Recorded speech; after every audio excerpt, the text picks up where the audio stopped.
अयोध्या में राम मंदिर का शिलान्यास हो चुका है, लेकिन उसको लेकर लगातार सवाल उठ रहे हैं। खासकर जिस तरह से लगातार बहुजन आइडेंटिटी, एससी एसटी ओबीसी के लेकर आइडेंटिटी की राजनीति हो रही है, उसी को लेकर जिस तरह से राष्ट्रपति को बीजेपी ने ये कहकर स्पॉन्सर किया था कि वो दलित कम्युनिटी से, अब लोग सवाल पूछ रहे हैं कि आखिर एक दलित राष्ट्रपति को राम मंदिर के शिलान्यास में क्यों नहीं बुलाया गया, जो बीजेपी दलितों को हिंदू कहती है।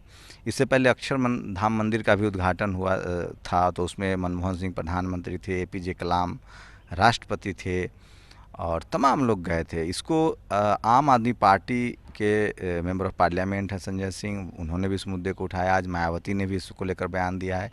मेरे साथ दिल्ली के सोशल जस्टिस मंत्री हैं राजेंद्र पाल गौतम जी, उनसे बात करेंगे कि वो कैसे सोच रहे हैं और उनको क्या लग रहा है। सर, क्या लग रहा है? आपकी पार्टी ये कह रही है कि बीजेपी ने दलितों का अपमान किया है। अपमान किया नहीं है, बीजेपी तो हमेशा से अपमान करती आ रही है। ये कोई पहली बार नहीं हुआ है। और दूसरी बात मैं आपको बताऊं, 1930 में डॉक्टर बाबा साहब अम्बेडकर जी ने कालाराम मंदिर आंदोलन छेड़ा था और उस वक्त उन पे हमला हुआ और वहाँ तक पहुँचने नहीं दिया गया। तो सवाल मंदिर में एंट्री का नहीं है। एंट्री करने से भी कोई हमें ना तो ज़मीन जायदाद मिल जाएगी, ना ही कोई हमें नौकरियां मिल जाएंगी, ना ही हमारे अच्छे नंबर आ जाएंगे। तो हमारे जीवन में जो तरक्की और खुशहाली आ सकती है वो तो केवल शिक्षा के रास्ते से आएगी।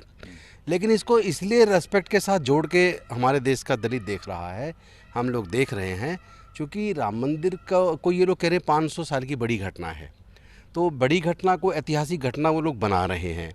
राज्यपाल को बुलाते हैं, प्रधानमंत्री जी को बुलाते हैं, और साथ में मुख्यमंत्री जी को बुलाते हैं।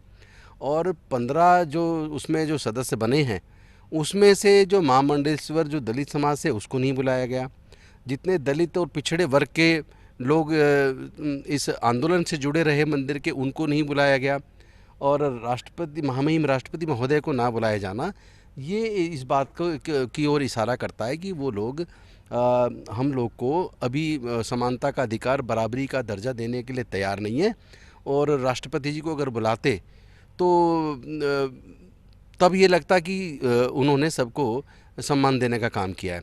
लेकिन उनको ना बुला के उन्होंने इस बात को साबित कर दिया कि वो चाहे कुछ भी हो जाए, लेकिन जब बात आएगी जाति और धर्म की तो वहाँ दलितों का स्थान कभी भी हिंदू धर्म के अंदर बराबरी का कभी हो नहीं सकता। मतलब आप राष्ट्रपति भी बन जाए, आपकी जाति जाएगी नहीं? जी हाँ, आप राष्ट्रपति बन जाएं, जो मर्जी बन जाएं, आपकी जाति जाएगी नहीं।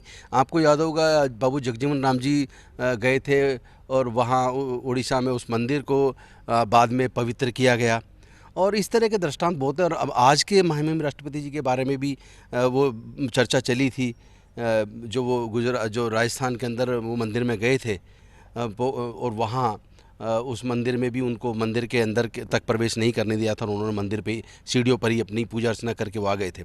तो इस तरह की घटनाएं ये बार बार ये विश्वास पैदा करती हैं कि किसी भी सूरत में दलित आदिवासियों को, अति पिछड़े वर्ग के लोगों को वो बराबरी का दर्जा देने के लिए भारतीय जनता पार्टी या जो मनवादी व्यवस्था के लोग हैं वो तैयार नहीं है।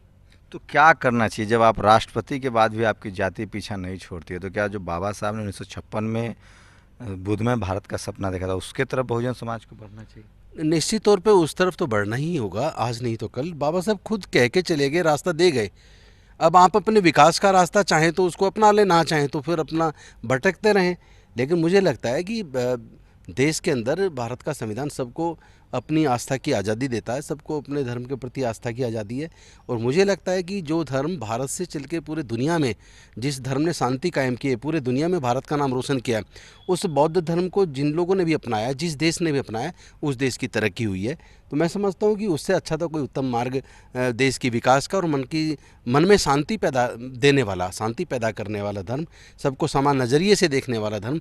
क्योंकि एक बार जो बौद्ध बन जाए तो बिल्कुल समझ लीजिए जैसे बहुत सारी नाले और नदियाँ जाके समुद्र में मिल जाती हैं और उसके बाद समुद्र कहलाती हैं, उसी तरह बौद्ध धर्म में जो भी बुद्धिस्ट बन जाता है, बौद्ध धर्म को ग्रहण करता है, उसकी जातियाँ ख़त्म हो जाती है और वह बौद्ध कहलाता है। तो ये जो राष्ट्रपति का मामला है, सेंसिटिव मामला है, क्या सचमुच मतलब आपको लगता है कि आप खुद मंत्री हैं, दूसरी बार आप मंत्री बने हैं, एक राष्ट्रपति भी हो जाइए उसके बाद भी जाति एग्जिस्ट करती है? लोगों के दिमाग में रहता होगा कि क्या अगर राष्ट्रपति जाते तो जो कौन लोग विरोध करते कि ये दलित राष्ट्रपति को क्यों बुला लिया?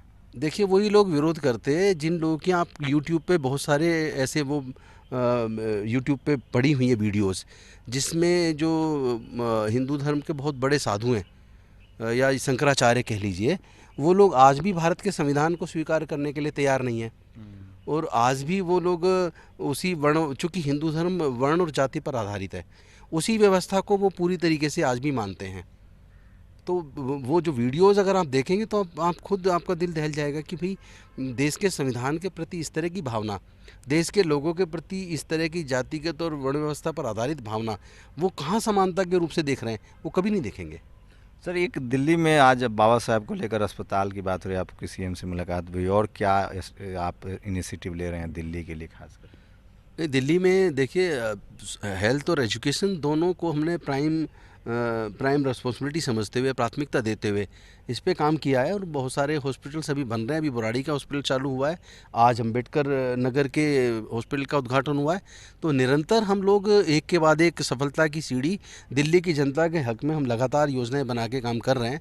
और मैं समझता हूँ आप देखेंगे कुछ समय के बाद आप पाएंगे कि ये जो चमत्कारिक फैसले हो रहे हैं, खासतौर पे जैसे जैसे एजुकेशन में हुए हैं, हेल्थ में हुए हैं, या SC ST OBC welfare department में जैसे जय भीम मुख्यमंत्री प्रतिभा विकास योजना आई, या दिल्ली जल बोर्ड के द्वारा सीवर सफाई करने की जो योजना आई जिसमें सफाई कर्मचारियों को या दलितों को मशीनों का मालिक बनाया। तो ये इस तरह की चमत्कारिक चीज़ें हैं जो शायद आपको पूरे देश के बाकी राज्यों में और आपको देखने को नहीं मिलेंगी।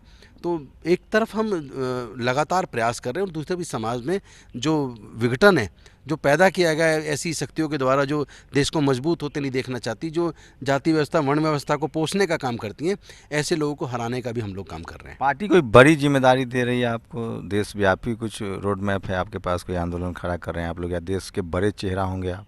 देखिए एक तो बड़ी जिम्मेदारी पहले से दी हुई है। दिल्ली सरकार के अंदर 7 मंत्री हैं जिसमें एक मुख्यमंत्री है कैबिनेट के अंदर, उसमें जिम्मेदारी देना अपने आप में एक बहुत बड़ी जिम्मेदारी दी हुई है।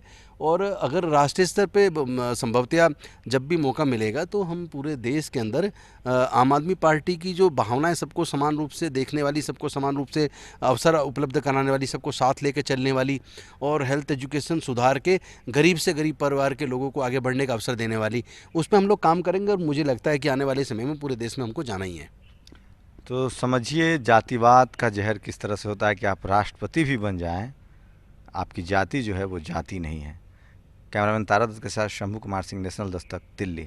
नेशनल दस्तक की आपसे गुजारिश है कि अगर इसको बचाना चाहते हैं तो नेशनल दस्तक को सब्सक्राइब करने के लिए रेड कलर के सब्सक्राइब बटन को दबाएं, फिर बेल आइकन की घंटी दबाएं। नेशनल दस्तक को बचाने के लिए बहुत जरूरी है कि हर खबर को शेयर करें, लाइक करें, कमेंट जरूर करें।